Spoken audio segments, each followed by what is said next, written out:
Hi friends, welcome to my channel. ಬೆಳಗ್ಗೆನೇ ಹಾಗೆ ಹೊಲ್ದ ಹತ್ರ ವಾಕಿಂಗ್ ಹೋಗೋಣ ಅಂತ ಹೊರಟೆ. ಯಾಕಂದರೆ ಮನೆಯಲ್ಲಿ ತರಕಾರಿಗಳೆಲ್ಲ ಸೋಸಿರೋದನ್ನ ನಾವು ಹೊಲ್ದ ಹತ್ರ ಹಾಕ್ತೀವಿ.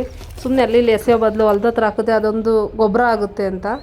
ಹಾಗೆ ಪಕ್ಕಕ್ಕೆ ತಿರುಗಿ ನೋಡಿದ್ರೆ ಯಾರೋ ಬೈಲಿಗೆಲ್ಲ ಬೆಂಕಿ ಹಚ್ಬಿಟ್ಟವ್ರೆ. ಈಗ ಬೇಸಿಗೆಗಾಲ ಆಗಿರೋದ್ರಿಂದ ಬೆಂಕಿ ಬೇಗ ಹರಡುತ್ತೆ. ಸಣ್ಣ ಪುಟ್ಟ ಸರೀಸೃಪಗಳು, ಜೀವ ಜಂತುಗಳಿದ್ರೆ ತುಂಬ ಸತ್ತೋಗ್ಬಿಡುತ್ತೆ. ಯಾರು ಈ ಥರ ಮಾಡಬೇಡಿ. ನಮಗೆ ನಮ್ಮ ಹೂವಿನ ಗಿಡಗಳು ಅಕ್ಕಪಕ್ಕ ಇರೋದ್ರಿಂದ ಬಿಸಿಗೆಲ್ಲ ಸ್ವಲ್ಪ ಸುಟ್ಟಂಗೆ ಆಗ್ಬಿಟ್ಟೈತೆ. ಏನೂ ಮಾಡೋಕ್ಕಾಗಲ್ಲ. ಸ್ವಲ್ಪ ಈಗ ನೀರು ಹಾಕಿ ಅವನ್ನೆಲ್ಲ ಚಿಗುರಿಸ್ಬೇಕು ಅಷ್ಟೇನೆ. ಹಾಗೆ ಸ್ವಲ್ಪ ಎಲ್ಲ ಗಿಡಗಳಿಗೆ ನೀರು ಹಾಕಿ ನಾವು ಹೊರಟಿದ್ದು ನಮ್ಮ ಅಜ್ಜಿ ಮನೆಗೆ. ನೋಡಿ, ಇದೇ ನಮ್ಮ ಅಜ್ಜಿ ಮನೆ. ಕರಗಳೆಲ್ಲ ಕಟ್ಟಾಕಿದ್ದಾರೆ. ಮರಗಳೆಲ್ಲ ಸಗಣಿಲಿ ಸಾರಿಸಿ ಬಿಸಿಲಲ್ಲಿ ಇಟ್ಟವ್ರೆ. ಈಗೆಲ್ಲ ಪ್ಲಾಸ್ಟಿಕ್ ಮರಗಳನ್ನ ಯೂಸ್ ಮಾಡೋದ್ರಿಂದ ಇವ್ಯಾವು ಎಲ್ಲೂ ಕಾಣಿಸ್ತಾ ಇಲ್ಲ. ನೋಡಿ, ಅದೇ ನಮ್ಮ ಅಜ್ಜಿ.